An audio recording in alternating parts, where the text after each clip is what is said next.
কথা মতো চলবে, নবাবকে খুশি করতে পারবে, সেই হবে এই রাজ্যের রাজা। বেশ, তাহলে নবাবকে খুশি করার একটা শেষ সুযোগ আমাদের দিন। হ্যাঁ হ্যাঁ নবাব বাহাদুর, বলছিলাম যে একটা শেষ সুযোগ। ঠিক আছে, তা না হয় দিলাম, কিন্তু কি করে খুশি করবে? মহারাজ, নবাবকে কর পাঠানোর সময় তো হয়ে এলো, দেরি হলে আবার উনি ভীষণ রাগারাগি করেন মহারাজ।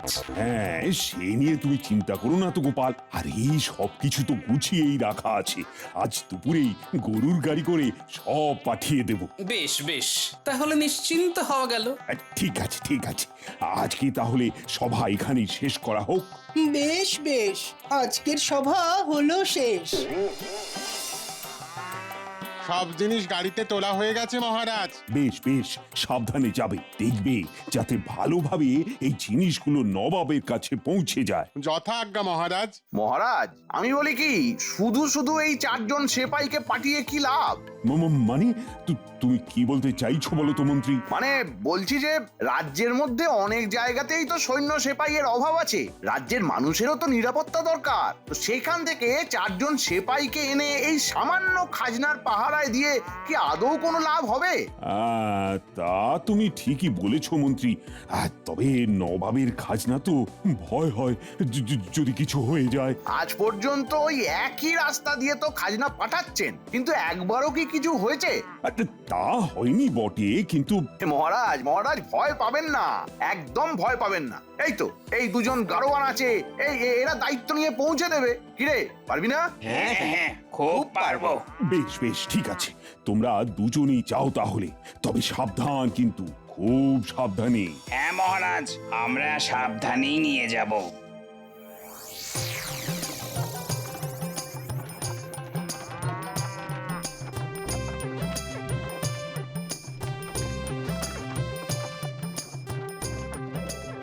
বুঝলি হরি, এই জঙ্গলটা পেরোলেই নিশ্চিন্ত হওয়া যাবে। তা ঠিক, তবে এই জঙ্গলেও তেমন একটা ভয় নেই। আরে রে রে রে রে রে রে রে রে রে রে রে। ওরে বাবা, এটা একটা ডাকাত! ওরে বাবা রে, ওরে বাবা রে, ওরে বাবা রে, আমরা ডাকাত। দয়া করে আমাদের ছেড়ে দিন ডাকাত দাদা। এতে এতে মহারাজের জিনিস আছে, কিছু হলে উনি কাউকে আর আস্ত রাখবেন না। মহারাজ, তোদের মহারাজের আয়ু আর বেশি দিন নেই রে। যা পালা, গাড়ি রেখে ফিরে যা। গাড়ি রেখে? কিন্তু মহারাজ। আবার মহারাজ? এক্ষুনি না গেলে এই বল্লমের বাড়ি মেরে ঠ্যাং খুঁড়া করে দেবো, দেখবি একবার। ওরে বাবা, পালা পালা পালা পালা।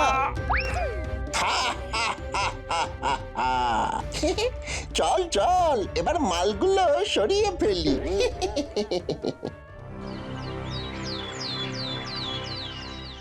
মহারাজ, সর্বনাশ হয়ে গেছে মহারাজ, সর্বনাশ হয়ে গেছে। কি হলো কি হলো? আরে কি হয়েছে? ডাকাতি হয়ে গেছে মহারাজ। ডাকাতি? সে কি? হ্যাঁ মহারাজ, ওই জঙ্গলের ভিতরে হঠাৎ 2টো ডাকাত সামনে এসে গেল, তারপর লাঠি বল্লমের ভয় দেখিয়ে আমাদের তাড়িয়ে দিল। এবার কি হবে মহারাজ? গেল গেল গেল, সব গেল। এবার কি হবে? সর্বনাশ হবে, সর্বনাশ। হায় হায় হায়। পরিকল্পনা মাফিকই কাজ এগোচ্ছে।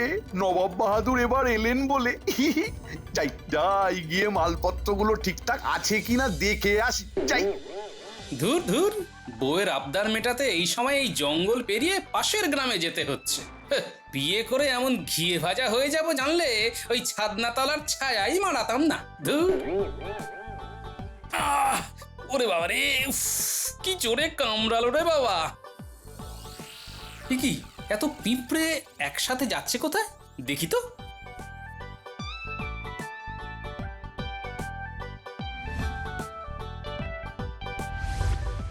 কি এখানে চিনি ভর্তি এত বস্তা এলো কোথা থেকে? আরে এখান দিয়েই তো নবাবের কর যাওয়ার কথা, চাল ডালের সাথে চিনির বস্তাও তাতে থাকার কথা।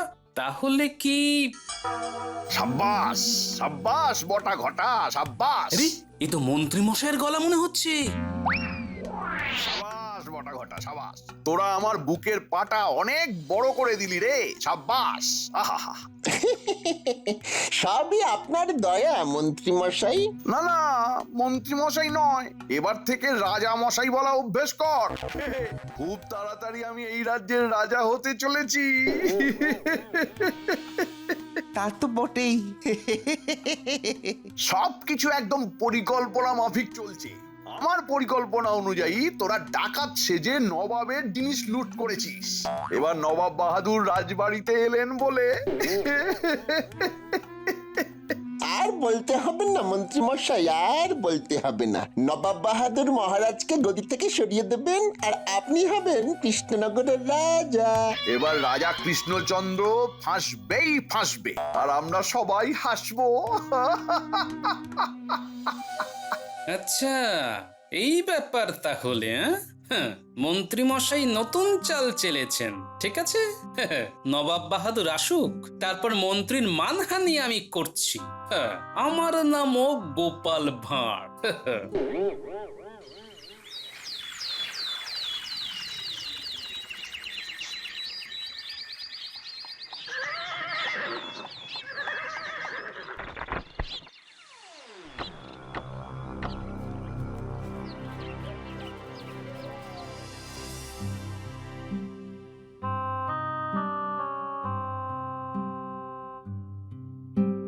কি হে কৃষ্ণচন্দ্র, এত উতলা কেন? এ কি নবাব বাহাদুর আপনি? আসুন আসুন। কি মহারাজ, নবাব বাহাদুরকে দেখে চমকে গেলেন যে? হ্যাঁ? না না, চমকাবো কেন, চমকাবো কেন? সেই তো চমকাবে কেন? আমি কি ধমকাবো যে কৃষ্ণচন্দ্র আমায় দেখে চমকাবে? এই রে, নবাব বাহাদুর আজ এসে হাজির হয়ে গেলেন। ওহ, এবার যে কি হবে? প্রণাম নবাব বাহাদুর। প্রহরীদের মুখে শুনলাম আপনি একটু আগেই এসেছেন। হ্যাঁ, আমাকে যে আসতেই হতো গোপাল। ঠিক সময় কর না পেলে আসতে তো হবেই। কর তো আমি পাঠিয়েছিলাম, কিন্তু মাঝ রাস্তায় না ওই ডাকাতি হয়ে গেছে। কৃষ্ণচন্দ্র কি বাচ্চাদের মতো অজুহাত দিচ্ছে? আমার কাছে অজুহাত দিলে কি ছাড় পেয়ে যাবে ভেবেছো? না না না না না, স্বয়ং নবাবের কাছে ভুলের কোনো ক্ষমা নেই। ছাড় পাওয়া তো দূরের কথা, একটা হাড়ও আস্ত থাকে না। আরে এসো এসো এসো মন্ত্রী। আসুন মন্ত্রী মশাই, আপনারই অভাব ছিল। আর অভাব বোধ করতে হবে না গোপাল, এবার থেকে আমি সব সময়ই থাকবো। সে তো জানি মন্ত্রী মশাই। আচ্ছা, এই করের ডাকাতি হওয়ার ব্যাপারে আপনি কিছু জানেন নাকি মন্ত্রী মশাই? আমি না না না না না না না না, ইয়ে মানে আমি কি করে জানবো? কি আশ্চর্য! তা ঠিক। হ্যাঁ, আপনি আর কি করে জানবেন বলুন? আপনার তো জানার কথাই নয়। তবে নবাব বাহাদুর বিশ্বাস করুন, কর কিন্তু মহারাজ পাঠিয়েছিলেন, কিন্তু ওই জঙ্গলের মধ্যে তার ডাকাতি হয়ে গেছে। তাতে আমি কি করব? আমার কাছে ঠিক সময় কর আসা চাই, ব্যাস। আমি তো প্রতিবারই ঠিক সময় কর পাঠিয়ে দিই, কিন্তু এবারে ডাকাতি হয়ে যাওয়াতে সব একেবারে গন্ডগোল হয়ে গেল। তো কজন ডাকাত ছিল? গারোয়ানদের কথা অনুযায়ী তো দুজন। হ্যাঁ, দুজন? মাত্র দুজন ডাকাত তোমার সেপাইদের হারিয়ে সব জিনিস নিয়ে চম্পট দিয়ে দিল? এটা কি বিশ্বাসযোগ্য? একেবারেই নয় কৃষ্ণচন্দ্র। আমার মনে হয় তুমি কৃষ্ণনগরের গদিতে বসার যোগ্যতা হারিয়েছো। এবার অন্য কাউকে এই রাজ্যের ভার দেওয়ার সময় এসেছে। কি বলছেন নবাব বাহাদুর? ঠিকই বলেছি। তুমি কেমন রাজা হে? তোমার সেপাইদের হারিয়ে মাত্র দুজন ডাকাত ডাকাতি করে চলে যায়। আসলে গরুর গাড়ির সাথে তো কোনো সেপাই ছিল না। সে কি? কেন? এত গুরুত্বপূর্ণ জিনিসের সাথে কোনো পাহারাদার থাকবে না? এ কি? না না মহারাজ, এটা আপনি একদম ঠিক কাজ করেননি। আপনার অন্তত 10 জন সেপাইকে সাথে দেওয়া উচিত ছিল। এই কি মন্ত্রী, তুমি তো বললে যে গরুর গাড়ি পাহারায় কাউকে দেওয়ার দরকার নেই। রাজ্যে অনেক জায়গায় সেপাইয়ের দরকার, আর এখন একদম উল্টো কথা বলছো। সে কি? আজকাল মন্ত্রীর কথায় রাজ্য চলছে নাকি? তাহলে আর তোমার কি দরকার কৃষ্ণচন্দ্র? আমি বরং মন্ত্রীকেই এই রাজ্যের রাজা করে দিই। এই তো কথা উঠেছে। নবাব বাহাদুর অপরাধ নেবেন না, যাকে তাকে তো আর রাজা করা যায় না। যে নবাবের কথা মতো চলবে, নবাবকে খুশি করতে পারবে, সেই হবে এই রাজ্যের রাজা। বেশ, তাহলে নবাবকে খুশি করার একটা শেষ সুযোগ আমাদের দিন। হ্যাঁ হ্যাঁ নবাব বাহাদুর, বলছিলাম যে একটা শেষ সুযোগ। ঠিক আছে, তা না হয় দিলাম, কিন্তু কি করে খুশি করবে শুনি? দূর দূর দূর, রাজ সিংহাসনের একদম সামনে এসেও পিছিয়ে যেতে হলো, তাহলে আমার কার্যসিদ্ধি হয়েই যাচ্ছিল এক্ষুনি। এই গোপালটা না সব জায়গায় শুধু হাঁদার মতো বাধা দিয়ে দেয়। কি হে গোপাল, নবাবকে খুশি করার উপায় বলো। আগে মহারাজ, ওই সারা জীবনে খুশির রাস্তা তার উদর অর্থাৎ পেটের মধ্যে দিয়েই যায়। পেট খুশি হলেই মন মাথা সব খুশি হয়ে যায়। তাই আমাদের উচিত নবাবকে তার পছন্দ মতো খাবার খাওয়ানো। উত্তম প্রস্তাব। খেতে আমি খুব ভালোবাসি, তা অনেকদিন খিচুড়ি খাইনি, হবে নাকি খিচুড়ি? হ্যাঁ হ্যাঁ নবাব বাহাদুর, খুব হবে। অনেক রকম খিচুড়ি হবে। ঘরোয়া সাধারণ খিচুড়ি, গোবিন্দভোগ চালের খিচুড়ি, আর নানা রকম সবজি দিয়ে নবরত্ন খিচুড়ি, আর তার সাথে ইলিশ মাছ ভাজা। বাবা বাবা বাবা বাবা, শুনেই জিভে জল এসে গেল। তা যাও কৃষ্ণচন্দ্র, ব্যবস্থা করো, আজই আমি খিচুড়ি খাবো। খিচুড়ি খেয়ে খুশি হলে তোমার ভুল আমি ক্ষমা করে দেবো, আর না হলে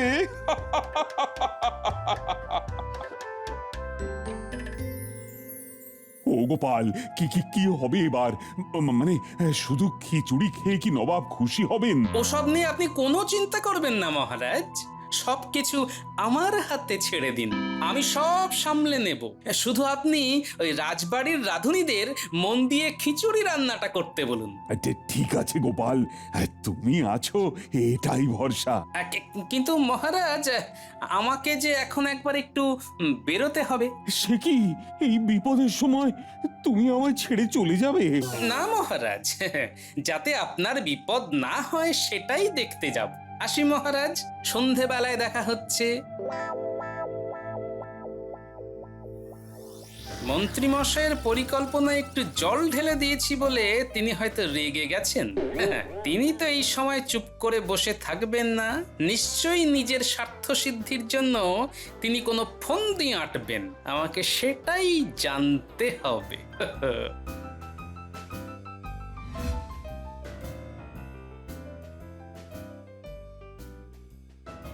শোন বটা ঘটা, একটা শেষ কাজ শুধু বাকি আছে, আর তারপরেই বাজিমাত। ঠিক ধরেছি, ষড়যন্ত্রী মশাই ষড়যন্ত্র করতেই ব্যস্ত।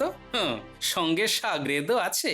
কি করতে হবে মন্ত্রী মশাই? নবাব বাহাদুর খিচুড়ি খেতে চেয়েছেন, খিচুড়ি খেয়ে তৃপ্ত হলে তবেই তিনি মহারাজকে রাজগদিতে বহাল রাখবেন, আর না হলে ওই রাজ সিংহাসন আমার। বুঝেছি, খিচুড়ির 12টা বাজাতে হবে, তাই তো? একদম তাই।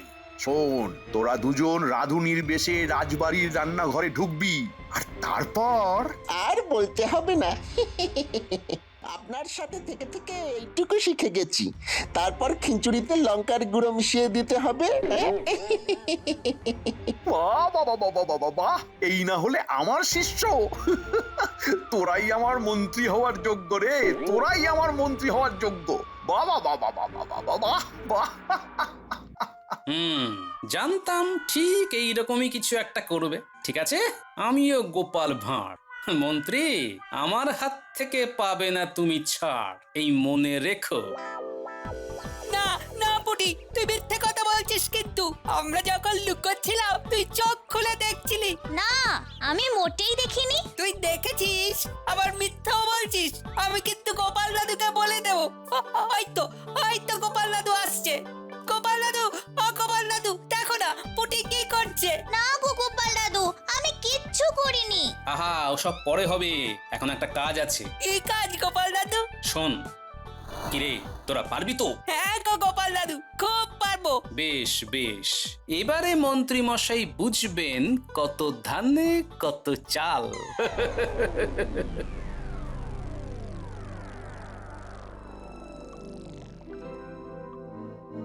এই কি তোমরা কারা? আমরা বিশেষ রাঁধুনি, মহারাজ আমাদেরকে পাঠিয়েছেন। রান্নায় বিশেষ মশলা দিতে হবে যাতে ওই রান্নার স্বাদ বহু গুণে বৃদ্ধি পায়। মহারাজের আদেশ, তোমরা সবাই বাইরে যাও, আমরা আমাদের গোপন মশলা দেব খিচুড়িতে। আমরাই খিচুড়ি নিয়ে যাব নবাবের ঘরে। যাও তোমরা, চলে যাও, চলে যাও। তাড়াতাড়ি যাও, তাড়াতাড়ি যাও। মহারাজের আদেশ, আদেশ না মানলে শুলে চড়তে হবে। হ্যাঁ, ঘটা নে এবার, সব কটা করাতে বেশ করে লঙ্কা গুঁড়ো ছড়িয়ে দে। চল বটা, চল। এবার এই খিচুড়ি নবাবের কাছে নিয়ে যেতে হবে, ওই অতিথিশালায়। আর এক পা এগোলেই মৃত্যু। এ কি রাজবাড়ির ভেতরে ডাকাতি? এই আমাদের আমাদের ছেড়ে দাও, আমরা মরতে চাই না। বেশ, তোদের ছেড়ে দেব, কিন্তু তার বদলে একটা কাজ করতে হবে। কি কাজ বলো আমাদের, আমরা সব করব। এই নে, এই পাত্রের খিচুড়িগুলো নিয়ে যা নবাবের কাছে। সাবধান, কাউকে কথা বললে কিন্তু তোদের মৃত্যু অবধারিত। ওরে বাবা, এই বটা যা বলছে তাই কর, আগে তো প্রাণটা বাঁচাই। এবার তাহলে যাই। যা, কিন্তু মনে থাকে যেন। থাকবে থাকবে, খুব মনে থাকবে। কি হে কৃষ্ণচন্দ্র, আর কত দেরি হবে? খিদে যে আমার পেট চুই চুই করছে। প্রণাম নবাব বাহাদুর, আপনার খিচুড়ি। এই তো এসে গেছে। এই তো বটা ঘটা এসে গেছে, এবার আমাকে কেউ আটকাতে পারবে না। আমি হব এই রাজ্যের রাজা। দাও দাও দাও, খিদে পেট জ্বলে যাচ্ছে। একটু পরে গলাও জ্বলবে, জিভও জ্বলবে। এই তো খিচুড়ি এসে গেছে দেখছি। হ্যাঁ, বাহ বাহ বাহ বাহ বাহ। এই তো গোপাল, এসো এসো এসো। তা কেমন বুঝছেন নবাব বাহাদুর? অপূর্ব, গন্ধেতেই বাজিমাত করে দিচ্ছে। শুধু একবার মুখে দিয়ে দেখুন নবাব বাহাদুর, তারপর যা হবে না।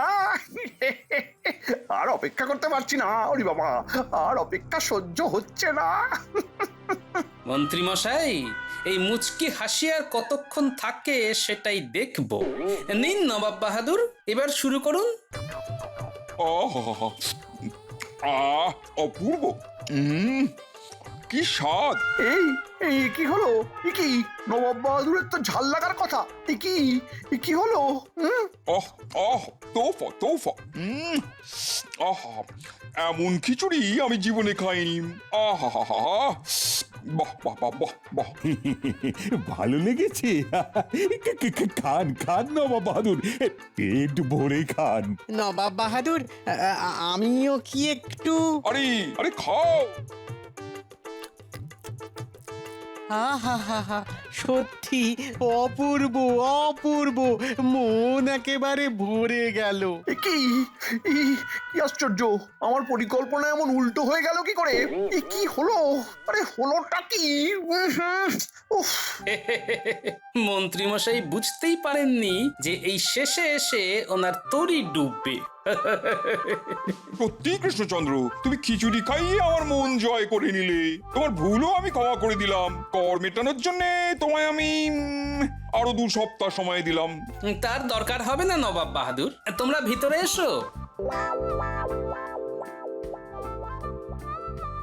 কি এটা তো করের বস্তা। এই তুমি কোথায় পেলে গোপাল? ডাকাতেরা যেখানে রেখেছিল আমি সেখান থেকেই নিয়ে এসেছি মহারাজ।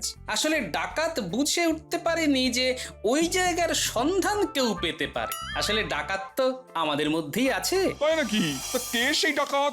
ওই তো মন্ত্রী মশাই আর তার 2 শাগরেদ, বটা আর ঘটা। মন্ত্রী তুমি? এই রে, ছি, আবার ধরা পড়ে গেলাম। ভুল হয়ে গেছে মহারাজ, আমার ভুল হয়ে গেছে মহারাজ, আমার ভুল হয়ে গেছে। কিন্তু কেন কেন করলে তুমি এরকম? সিংহাসনের লোভে। শুনুন তবে। খুব তাড়াতাড়ি আমি এই রাজ্যের রাজা হতে চলেছি। আমার পরিকল্পনা অনুযায়ী তোরা ডাকাত সেজে নবাবের জিনিস লুট করেছিস। এবার নবাব বাহাদুর রাজবাড়িতে এলেন বলে নবাব বাহাদুর মহারাজকে গদি থেকে সরিয়ে দেবেন আর আপনি হবেন কৃষ্ণনগরের রাজা। নবাব বাহাদুর খিচুড়ি খেতে চেয়েছেন। খিচুড়ি খেয়ে তৃপ্ত হলে তবেই তিনি মহারাজকে রাজগদিতে বহাল রাখবেন, আর না হলে ওই রাজ সিংহাসন আমার। ছি ছি ছি মন্ত্রী, ছি। ভুল হয়ে গেছে মহারাজ, আমাকে আমাকে ক্ষমা করে দিন। ভুল হয়ে গেছে মহারাজ। আমাদেরও ভুল হয়ে গেছে, ক্ষমা করে দিন। দিন না। হ্যাঁ, আমি তাহলে আমার কর নিয়ে এগোই। কৃষ্ণচন্দ্র, এদের যা শাস্তি দেওয়ার তুমি দাও। মহারাজ মহারাজ আমার ভুল হয়ে গেছে মহারাজ, ভুল হয়ে গেছে, আর হবে না মহারাজ, ভুল হয়ে গেছে। আমাদেরও ভুল হয়ে গেছে, ক্ষমা করে দিন, ক্ষমা করে দিন। ক্ষমা? তোমাদের কারাবাস হবে। সেপাই, এদের নিয়ে যাও, কারাগারে বন্দি করো। গোপাল, তুমি আবার আমাকে বিপদ থেকে উদ্ধার করলে। এটা তো আমার কর্তব্য মহারাজ। কিন্তু একটা ব্যাপার, এরা যদি খিচুড়িতে লঙ্কার গুঁড়ো মিশিয়েই থাকে, তাহলে নবাবকে এত প্রশংসা করলেন কি করে? আসলে মহারাজ, নবাব যে খিচুড়ি খেয়েছেন সেটা হলো আমার গিন্নির হাতের রান্না। মন্ত্রী মশাইয়ের চাল বুঝতে পেরে আমি আমার গিন্নিকে দিয়ে রান্না করাই, আর তারপর ডাকাত সেজে খিচুড়ি বদলা বদলি করে নিই। বাবা গোপাল, বাহ, তোমার তো জবাব নেই। তোমাকে আমি 1000 মোহর পুরস্কার দিলাম। ধন্যবাদ মহারাজ। তুমি এই রাজ্যের সম্পদ গোপাল। আর ওই মন্ত্রী, ওই বেটাকে কারাগারে পাঠিয়েও না, ঠিক মনে শান্তি হচ্ছে না। আমি একটা বুদ্ধি দিই মহারাজ, ওই লঙ্কা গুঁড়ো মেশানো খিচুড়ি ওদের খাওয়ানো হোক। ঠিক বলেছ, একদম ঠিক কথা বলেছ গোপাল, তাই হবে। জ্বলছে জ্বলছে, ও জিভ জ্বলে যাচ্ছে। জল জল জল জল না, ওরে বাবারে। চলে গেল, চলে গেল।